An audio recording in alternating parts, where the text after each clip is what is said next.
This could be any intersection in any city, but Grand Avenue and Aberdeen Street is different. The neighborhoods around this intersection served as ground zero for the next generation of post-Capone Chicago mobsters. Tony Accardo lived over on Grand. Sam Giancana on the other end of Aberdeen Street. Jackie Cerrone was over on Elizabeth Street. They were the gangsters next door.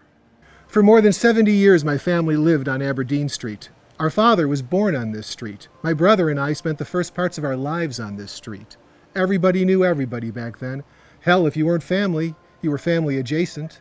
Growing up in the 60s, criminals, convicts, and crime bosses moved in and out of our home as easily as the milkman and the mailman.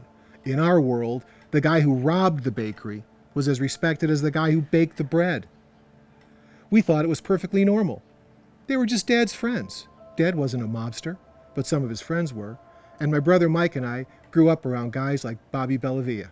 Bobby spent his life working under the wing of the Chicago outfit until it all went wrong. Guys like Bobby don't talk on the record, even when talking could keep them out of trouble. The oath of silence is real. Omerta is real.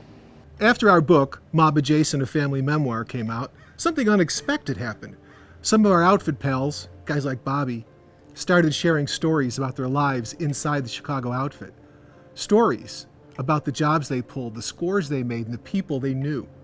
And because we've known these men for decades, they trusted us when we asked them to share their stories on camera.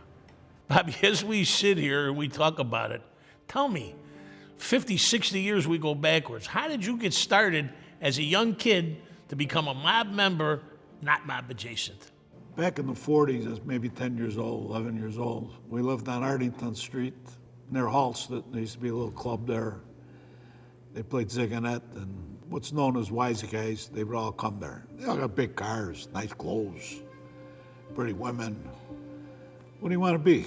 A guy that's driving a truck or a guy with a nice suit that's driving a Cadillac?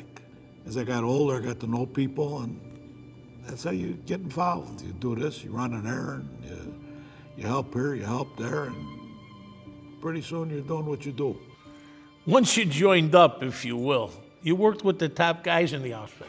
Sam Giancana, the Cerrones, Tony Accardo, and most importantly for this piece, the disgraced Captain Bill Hanhart. Bobby, in your opinion, tell me what you think of the cop-turned-robber. What you gotta understand was his uncle from Grand Avenue got him the job. And they moved him up. And he done a lot of stuff that he got decorated, but he was always, we'll say, one of us. We had a friend, Sam Giancana, who introduced us to Bill in a business arrangement where we paid them X amount of dollars, and they would tell us if we had heat on us, if we were going to a place where they might be setting us up. He introduced us to Bill, and Bill from time to time would tell us something, but we paid him every month. This was like 1968. People used to like to hire me to drive. I was a good driver. I always had fast cars. To me, they were reliable. They were very good driver. Diamond merchants will come from New York to Chicago, and the guys that worked in the Mahler's building, jewelers there, they would say, listen, guy's coming tomorrow. Myself, Jerry Scalise, and a kid called Little Frankie. We were basically thieves, diamond thieves. They might drive, they might fly. If they're flying, you know the plane they're coming in on, you kind of go out there and watch them. And somewhere along the road, you pull them over. You know, whether you use a roost with a siren, a red light, or just catch them in the right spot and get in the car, it takes 5 minutes. Well, you go to Mahler's building and you got a guy there that buys it. It's probably the same guy that gave you the tip, 10,000 retail. It's worth 5,000 wholesale. So maybe we got 3,000 for it. We made a score. Diamond show at the amphitheater in Chicago. Pulled up when the guy came out, grabbed the bag, got in the car, left. After we made our switch, my job was to go downtown to the Mahler's building, give the guy the diamonds.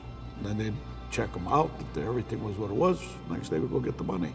Jerry's job was to take the car with the guns, masks, all the equipment back to the garage and put it away. Supposed to meet him at a place called Johnny the Bugs on Taylor and Ashland. So I go there, no Jerry. Back then they didn't have cell phones or any of that stuff. So I go home. Next day I get a call. Bill Hanhart pinched him. He left the car on the street. He had a date with some girl or something. So he says, It's a big deal. I'll leave the car on the street, put it in the garage when I come back. Well, for some reason or other, Bill was trolling the streets and they found the car and they laid on it. So when Jerry come, they arrested him. So he said, we got a deal, leave me in out. He said, I'm not leaving you in out. The mayor's having a fit over this and you're gonna go to jail. So they arrest him, I go bond him out. First we went and see a lawyer, Bieber and Brockton, and told him what happened. So he said, don't worry, I know Bill, I can straighten this out. 2 days later he said, listen, he won't budge. You're probably gonna have to do 2 years or 3 years. So Jerry said, okay, if that's what it is, that's what it is.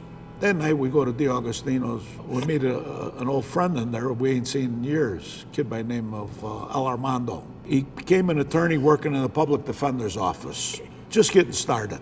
So he said, what these guys been doing, we ain't seen each other in a while. So we tell him, listen, Jerry got a headache, he's gonna have to go away for a couple years. Oh yeah, what happened? So we tell him the story. He said, I could beat that case. I said, how the fuck could you beat this case? The best attorneys in the city can't beat it. He said, there's little known law called the fruit of the poison tree. He said, if you could make the car disappear, the evidence that came out of the car, they cannot use it, it don't exist without the car. So we go check it out. Sure enough, what he says is right. So we go to the police pond on Grand Avenue, go through the back, find the fence, cut the fence, go in. We find the car, had a sticker on the window. We take the sticker off the window, start the car, make sure it's still started, find a uniform place. I believe it was on Kedzie and Archer. Shut the bug off, shut the alarm off. We go in, we find a captain's uniform and a policeman's uniform. We try them on, they fit. The next day we go to Litzinger Ford. They were on Randolph and Racine. It's where they kept all the police cars that were being serviced. So we go there and we steal a police car. Now I'm driving, he's sitting there in the captain's uniform. We pull into the pond. The two guys stand up, just give him a salute. Jerry, showed him the things on his shoulders and a little salute and drive in, get in the car, and we'll come out, got the lights on, come out. Take the car all the way out south. A friend of ours had a junkyard, and we stood there while they cut the car up. So now the car's gone. A week later, I go to the court, and he tells the lawyer, says, listen, we want to see the evidence. So the lawyer said, the evidence is right there on the table. He said, no, I want to see where it came from. So the lawyer looks, he don't know, but you could see the wheels turning in his head. He figures, well, you know something I don't know. Judge looks at the prosecutor, no problem. So put all the people on the bus, go to the police pond. Copper says, car's gone, we can't find it. What do you mean it's gone? It's not here. The lawyer gets up and he says, Your Honor, dismiss the case. Looks at the prosecutor says, case dismissed. That was the end of that.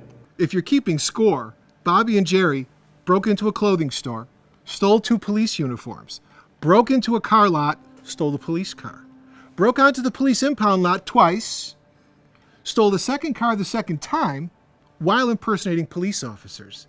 Then they destroyed the car and the uniforms and ditched the police cruiser while obstructing justice. Done. That was the end of that. His pal Jerry said they pulled that same gambit for some other friends in need. Legitimately, they could never catch me. Never in a million years. Legitimately, they couldn't have caught you, but illegitimately did. Explain that to me, Bob. I don't quite understand. They arrest you for gambling. They throw in 3 murders. The FBI and the legal system ain't all that the people think it is. If you were to tell somebody I was tried for murder, found not guilty, and the judge says, even though jury did not find you guilty, I find you guilty by the preponderance of the evidence for sentencing purposes only. Convicted of 1 count of gambling, but they give you life for something you weren't convicted of. Bobby, as I sit here with you, tell me how you see your life for the past 80 years. I look back on my life and people tell me, Bobby, you did 28 years. Do you regret it? No, I don't regret it.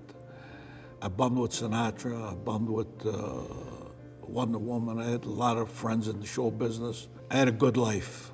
I don't regret my life at all. The government made it a bad life, but we weren't bad like the government wants to make it. Maybe not, but they found a way to give you 30 years for something that a jury of our peers acquitted you of. How do you feel about that?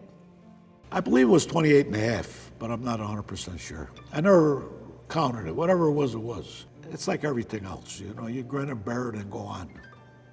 Things that you can't do nothing about, don't worry about. You can't change it, so why are you gonna pout about it every day? I learned how to do Sudokus, and I've done them every day. Killed all my time. There's no chip on my shoulder, no hard feelings. They'd done what they'd done, I'd done what I'd done.